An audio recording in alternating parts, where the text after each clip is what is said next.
In this video, we are talking about Disneyland Forward, some pretty massive news in regards to this uh, uh, zoning plan that Disney is trying to get approved by the city. And I'm really actually kind of surprised a lot of people aren't talking about it. We're also going to talk a little bit about Reedy Creek as well. There's a lot to discuss today, a lot of interesting stuff up next on OG 55.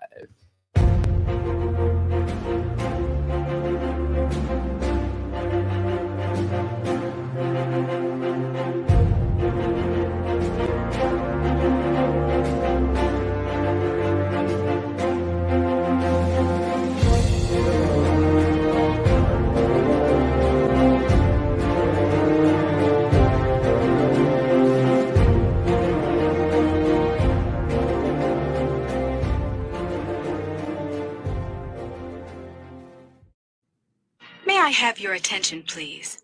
Welcome to Orange Grove 55. I love that. There you go. There we go. There we go. There. I want to thank everybody for joining us today. Today, we have a great show planned for y'all. It's going to be focused mostly on Disneyland Forward. We're also going to dip into Reedy Creek. There's just a lot going on with these things. And I think it's pretty fascinating. But before we do that, before we dive into all the fun, I want to introduce my good friend, producer, Mr. Vash Guy, host of the Freshly Squeezed show here on the channel. Welcome back, brother.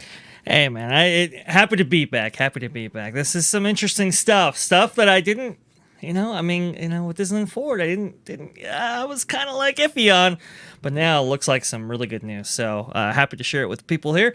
If you want to go ahead and follow me, you can go ahead and do so right down there at Vash Sky. As Christine Wastelands McCarthy would say, for all the robust discussion, right? And wait a minute. Did you mention Christine Wastelands McCarthy, Dre? I did mention Christine Wastelands McCarthy. And there's the biggest bargain of all. There you go. That's the one. Thank you, Walt. Do appreciate it. See, we're bringing Walt in a new creative way. Awesome. It's fascinating. It's good stuff right there. And if you want to see me, well, it's going to be on the channel you're watching right now at Orange Grove 55 at Freshly Squeezed, your source for juicy news and info squeezed fresh right from the Grove. Let's see. Pay attention, it's Joe time. We'll go ahead and do that one. There we go. Perfect. All right, so let's dive in. This is interesting stuff. So this is from Spectrum News 1, which does a lot of local news. I think it is a local news outlet, to be honest. But Yep. they run a lot of local news stories, which is fantastic. And they did a whole spread not too long ago, just a couple of days ago, about Disney and what they didn't say about Disneyland's future at the Expo, right? And they kind of dove into it. The funny thing about this article, though, the most interesting thing about the article has nothing to do with the Expo, to be quite honest with you. It has everything to do with Disneyland Forward. So it says here, Anaheim officials said Disney plans to begin the city approval process for Disneyland Forward next year.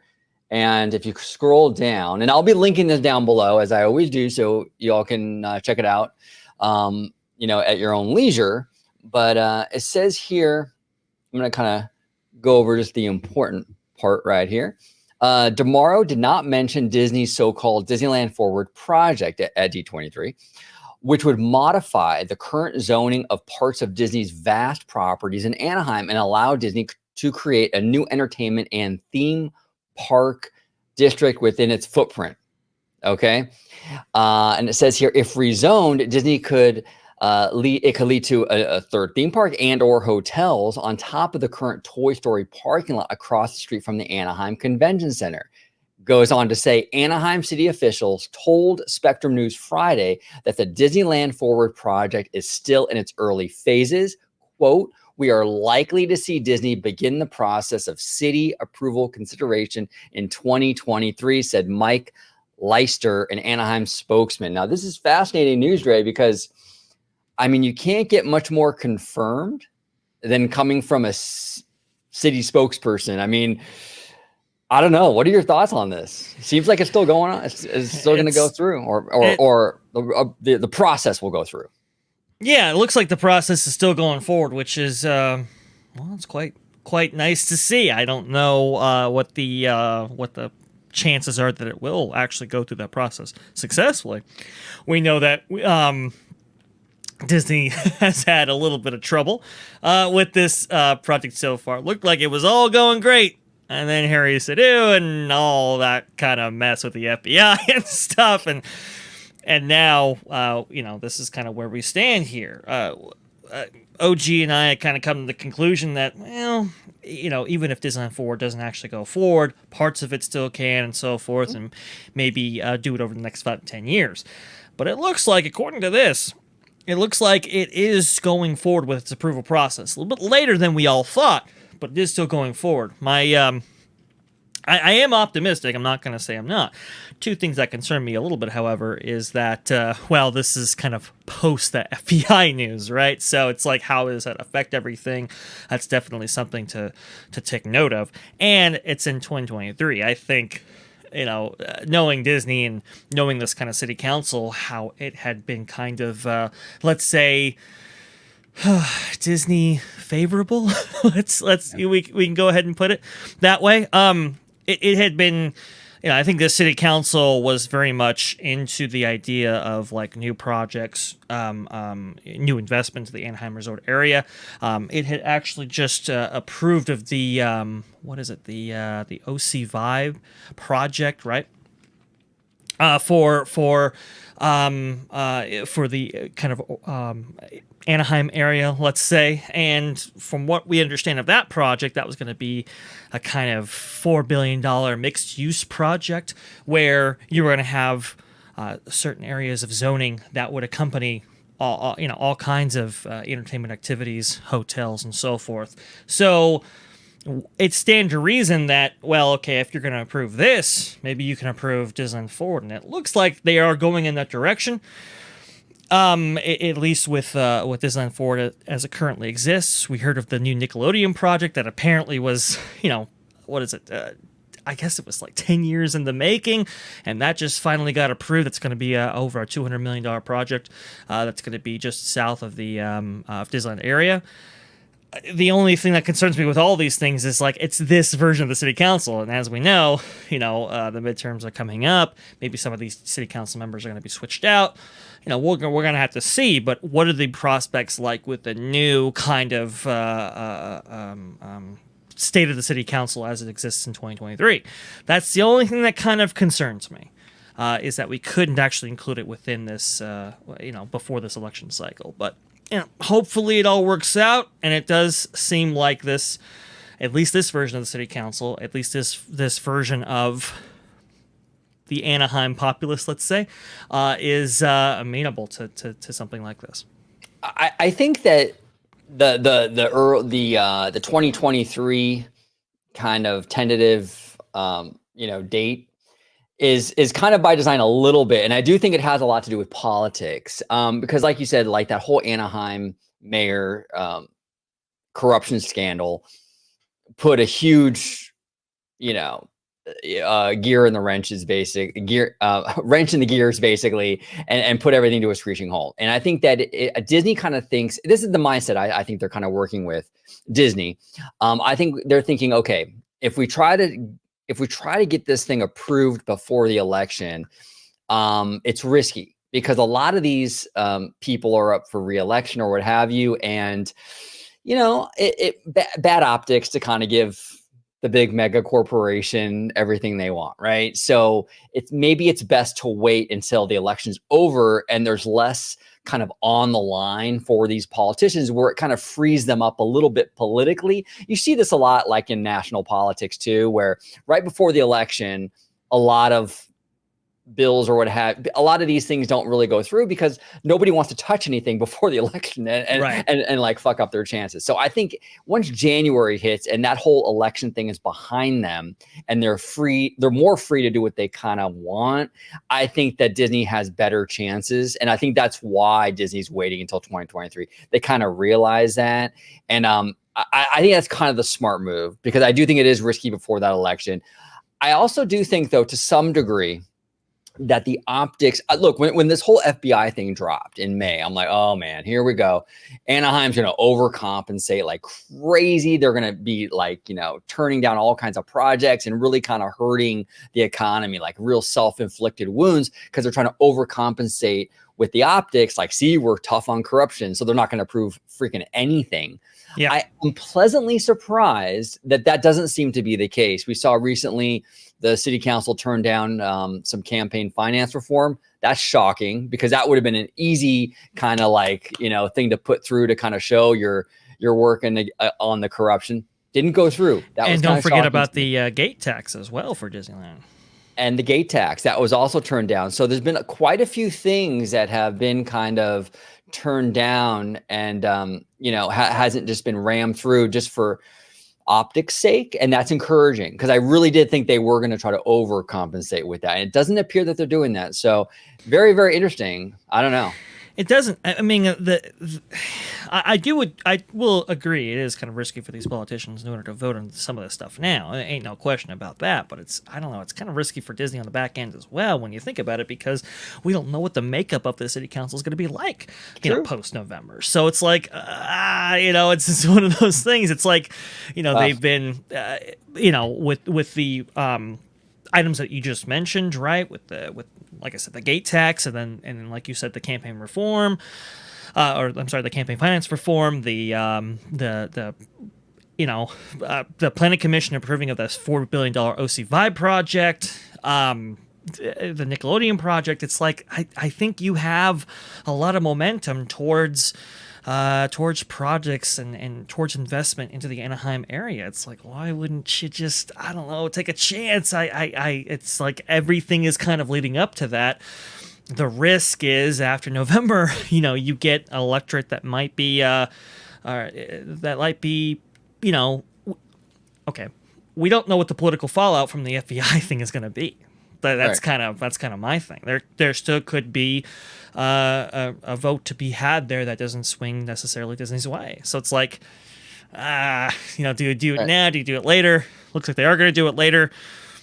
Again, with all of these things, kind of generating momentum in this direction, it looks like it is quite possible that Disneyland Forward will be approved in kind of the way that we envisioned. I guess a year ago now, but there's always a risk there, and it's like, do you risk it now or do you risk it later? I don't know. We'll see. Hopefully it pays off. Yeah, hopefully. Yeah, they got all kinds of people crunching these, I don't want to say numbers, but sort of crunching the variables, I guess you could say, where it's like they probably have a whole team of lawyers too, like just going through the stuff going, okay, this is what happens if we do it now, and this is what happens if we do it after January. What's our best chances? And I guess they kind of figured out that I guess January would be their best chance. But you have to make a fantastic point, Ray, in that the makeup of the city council, the mayor. I mean, I'm assuming we're going to have a new mayor, right? I mean, we right now we have a like an interim mayor because of that whole thing. But Anaheim will vote on a new mayor. Well, we might get another Tom Tate who just hates Disney and is going to try everything they can to mess with them, or we might get another Harry Sadu without the corruption and very Disney friendly. You never know. But again, like you said, it's a gamble. It's Russian roulette. You just don't know. It's a big gamble, and I mean, let's not forget that Mayor Tom Tate and some others. I mean, Disneyland was going to build a fourth hotel. We were going to finally get a fourth hotel for 20 years after the Grand Californian was basically the last one that we got, right? Okay, sure, we got the Paradise Pier rebranded, but honestly, that wasn't a new construction project. That was an inheritance, let's say, right? And so it's like, okay, we're finally gonna get it, and then 100 feet, 150 feet was the difference between that project moving forward and the project not moving forward at all. So these things can go south very, very quickly, as we've seen. We also saw that with the Eastern Gateway project and so forth. I don't know, man. It's like what is it? A bird in the hand is worth two in the bush, or something like that, right? It's like you have. I think you have the makeup right now that you want to get a project like that approved. Why you wouldn't move that timetable up? I mean, maybe it's the city council themselves kind of pushing it off, and so they have no choice. I don't know. We'll see. It's just.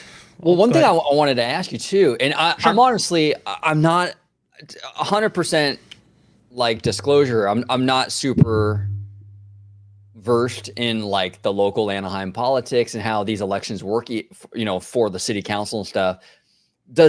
And maybe you don't know either, but or maybe our audience knows, I don't know, but is the entire city council up for re-election, or is it basically just certain members? Because that also makes a difference. Because if only one member on the council is up for re-election, then it might not make that much of a difference to wait. However, if the whole council is up for re-election, then the entire makeup could change. Do you know? I mean, is it the whole council, or is it like just a couple members, or how's that? I actually don't know offhand. I'm I not thought sure. with these votes, I thought it was all of them. But again, Anaheim might be different, and it might be something that we're overlooking.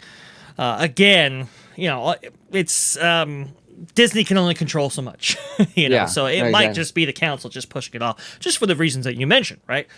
We see this in on the federal level with House and Senate, where they will take bills and just kind of pass them off until after primaries or after their associated elections, let's say, and then vote on those measures after everything after everything is decided by the voters, right?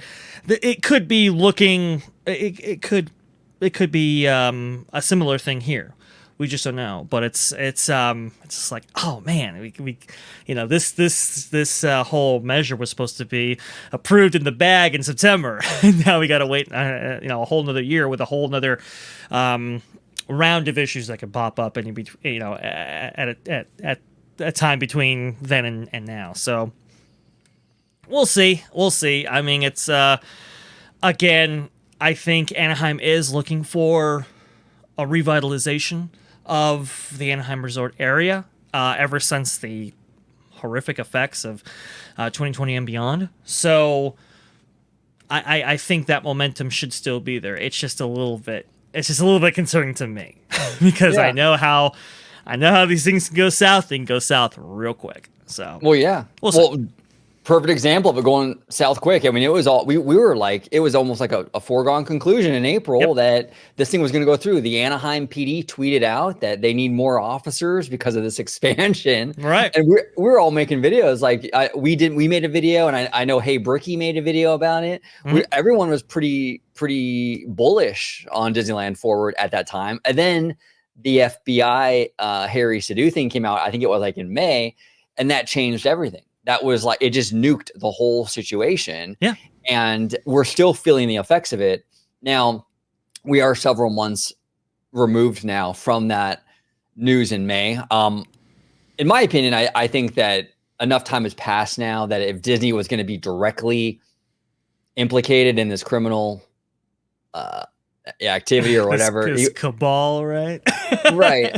I think if there's any direct link, like someone at Disney actually did criminal things, I think we would have heard by now. That would have come out by now. I think we're safe in that regard. You never know. Look, I mean, you never know. These investigations sometimes take a real long time, but we're several months out now.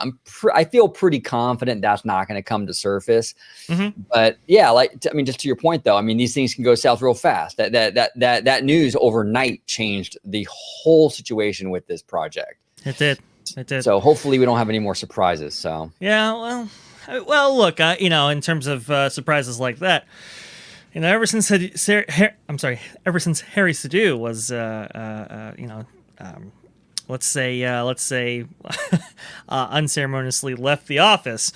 I don't hear much about the FBI crawling around or doing anything or stepping up investigations or whatever. So I don't know.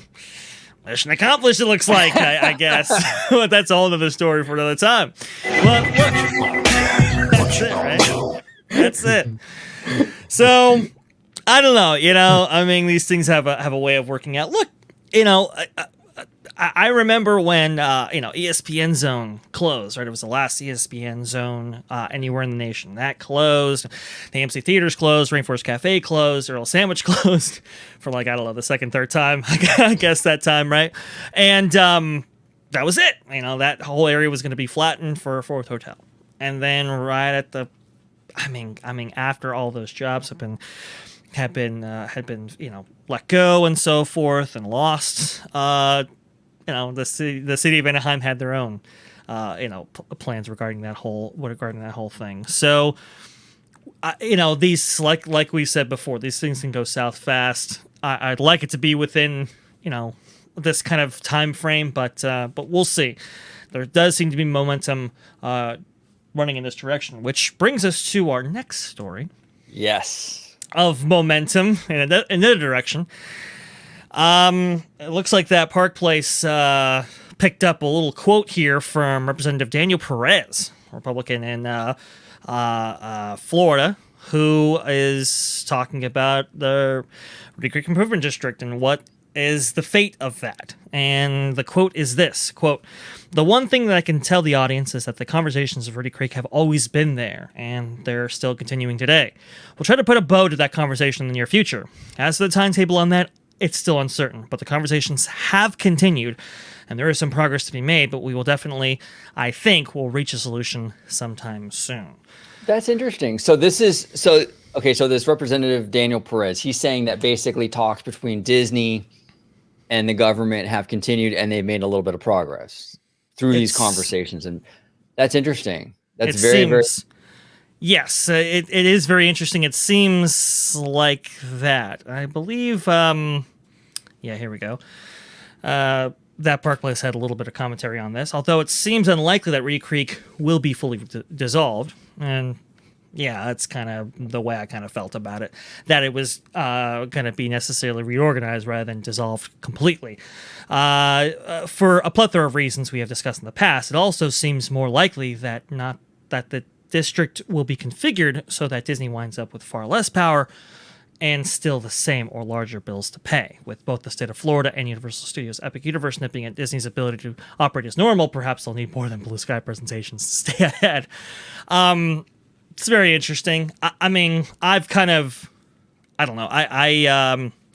It's a very kind of complex situation, as we all kind of know, but the simplest way I always felt going forward was not to dissolve Reedy Creek entirely and have that, district be made one with one county or another or whatever, but it's just a reformation of the Reedy Creek Improvement District in a way that's a little bit more flirty and friendly, let's say, to put it mildly.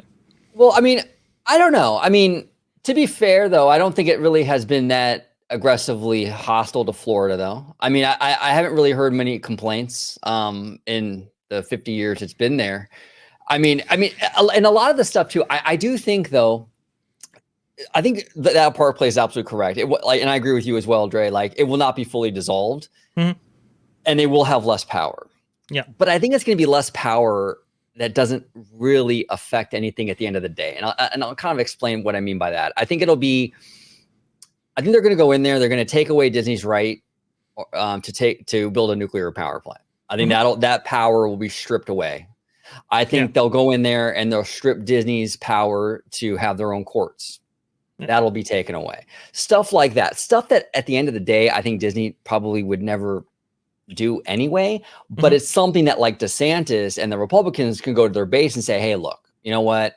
We went after woke Disney. We took away some of their powers, and that's a win for us, right? But then at the end of the day, it's not hurting business because Disney still has more flexibility in Florida than they do California. You're not really hurting the business end of it. So that's kind of where I think it's going to fall. But am I off base with that, or do you think it'll be a little deeper of a cut than that? I think it'll be a little deeper of a cut. I mean, I know from the outside looking in, it's a little bit tough to kind of assess what the implications have been for the Reedy Creek Improvement District, for the nearby areas and so forth, and how it's kind of affected Floridians in general. But I mean, there have been industry leaders ranging from farmers, from different retail operators and so forth, theme park operators and so forth, that have it's built up an animosity with the surrounding public of this kind of Reedy Creek Improvement District in Disney for quite a long time, based on the kind of sweetheart deal that they were given back in 1967, and that's kind of been building for a long time. This is not the first time that Reedy Creek has sought to be dissolved by some of these legislatures. This is going back to Democrats in the 90s, actually, taking a stab at actually dissolving Reedy Creek because of what they felt were, tax privileges and so forth that they didn't necessarily felt were applicable to the Reedy Creek Improvement District. And even in 1968, they had reservations about something like this happening again because they changed the laws. They changed the Floridian Constitution to prevent something like this from happening again. So even back then, there was some animosity building. And so, this has been kind of coming down the pike for a while. My feeling is this was the pretext that was, this was the kind of the straw that broke the camel's back in a way, right? This was the pretext that was chosen, but it would have been something else probably years down the line had this not happened this way at this time, right? This was likely going to occur. And even though I understand, a lot of people have kind of viewed it as kind of political retribution for some of their comments and so forth. I get it, but just like the HB 1557 deal within Disney and how that was the pretext to kind of get Chapek out any means possible. That was just the chosen controversy of the day to try to do that. Similarly, this was the chosen controversy to try to get rid of Reedy Creek, and this time it actually passed. It actually went through. Again, like I said, though, it's not going to be completely dissolved because I think there are some issues with that, as we've kind of elaborated on this show before. But this was coming. This was coming. What and what this will actually probably entail, like you said, I do agree with you. Nuclear power plant's going away, right? The courts are going away. The ability to set up their own police force. That'll be going away as well, and those kind of issues. I do agree with you. Disney was unlikely to exercise those privileges in any kind of meaningful way. However, there have been allegations that they had exercised those privileges regarding some impropriety and kind of the internals of Disney as it operated, over the years. And well, that's now removed from them. They don't have to worry about that anymore. I think the ability to pass their own kind of liquor licenses and kind of manage themselves and kind of regulate themselves, I think, is going away. And I do think there are going to be more taxes as a result.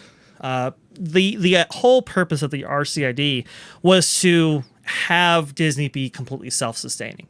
Well, how self-sustaining are you when you have to call on the sheriff's department? Whenever there's something to be, whenever there's a conflict on property, right?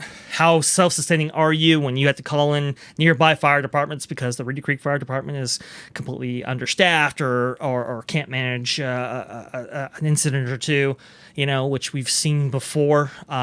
We've actually seen it a lot lately where they have to call in kind of outside fire departments just to kind of assist them on property. So it's like, okay, are you truly self-sustaining? No. So because of that, you have to kind of, pay your share in taxes. And these things have to be reassessed to, I think, to better, to make the situation a little bit more amenable for both Disney and for Floridians as well. Yeah. And the one thing that surprises me to kind of a little bit on the political side, this is getting a lot of support from Republicans. Republicans are really support this move by DeSantis, Yeah. But it kind of surprises me because, and maybe I'm thinking like old school Republicans, and that's why I'm seeing a disconnect. But it's like you just mentioned, we're gonna probably see their ability to kind of approve their own liquor licenses go away, right? So they're gonna add more red tape to Disney, their situation, more red tape there, more government involvement basically with that. Construction permits as well, probably going to go into that as well. Right. So so more red tape, more bureaucracy with that, and then higher taxes. And those are two things I've always thought of Republicans. That's why Republicans don't vote Democrat, are for those two things. And now they're rooting for that in this case. I mean, am I crazy for seeing that? I mean, You're not crazy at all, and this gets into kind of a broader kind of conversation because, I mean, DeSantis definitely came from that kind of let's say, what do you want to call it, kind of establishment wing of the kind of Republican base, a more kind of corporatist friendly wing of the Republican base for a long while, and that kind of changed in 2018 and changed a lot in 2020. And I think the kind of the shift towards a kind of old Republican Guard to a new Republican Guard is kind of rooted in kind of a more of a populist evolution of the Republican base. And because of that, it's a less corporatist one, which is why I think this is getting a lot of traction. It's not about no taxes. It's about no taxes for the people and more taxes for the corporation. That's kind of where this shift is coming from, and this is kind of the shift for the entire Republican Party as it exists. And it is reflected most accurately with DeSantis, to be quite honest. And so if you kind of think about it in that way, this is definitely consistent with that evolution. And I think this is why it's getting so much Republican praise, and in a way that was kind of unfathomable, or you wouldn't necessarily associate with the Republican Party even a decade ago. There's definitely kind of a shift here, and it's toward this direction. And it's kind of like, I don't know, it kind of does echo the kind of Democrat Party in the 90s, who did try to get rid of the RCID for similar reasons. Yeah, no, 100%. Now, what do you think in terms of timeline here? And this is just guesstimating, We know that there's a June deadline. It has to be done, I think, by June. But I think we all can kind of safely assume that we'll hear something before then. Yes. When do you see this happening? I mean, obviously, it'll be after the election, I'm sure. Oh, yeah, it'll be after the election for sure, yeah. I don't think there's any question there. I would say probably spring, so probably anywhere between January and probably April. We're going to hear something on this. Cool. I don't think it's going to be anywhere near the deadline. I think that was kind of a date chosen to get everybody's gear in line, basically, and get something moving, and kind of hold them to it, so to speak. I think we'll see something, like I said, in spring, and like I have said before, it's probably not going to be a full dissolving of the Reedy Creek Improvement District, but a lot of the special privileges that were granted towards Disney's direction in the kind of, I mean, the RCID was kind of an interesting project in that, they had just gotten a sweetheart deal for the Sierra Mountains project, right? And from the city council out there and stuff, and they were looking for something similar to in Florida. Obviously, they were going to create the experimental prototype community of tomorrow, in, Epcot, before it became the theme park, right? So it was all of these things that were toward the end of that were given towards the goal being a kind of self-sustaining city, right? When that changed, honestly, a lot of these things should have been reevaluated at that time. They weren't for a while, and now, that chicken has come home to roost, so to speak. I think this was a long time coming, but I do think, the gloom and doom of like, oh my gosh, they're gonna completely dissolve the Reedy Creek Improvement District completely and stuff like that. I think that's a little bit, that's a little bit hyperbolic. I don't think that's going to happen either. I think it's going to be somewhere in the middle. They're going to have some special privileges that that only the kind of state legislature can actually give them towards maintaining the kind of waterways and kind of to maintain their ability to have their own kind of power plants and so forth. And there's going to be some sustaining properties there, but I think the bulk of them, I think they're going away. That's just kind of how I feel. I will say the chief of the Reedy Creek Improvement District endorsing DeSantis, that was kind of a big moment for me. I was like, "Ooh, wow, that's something. I did not expect that."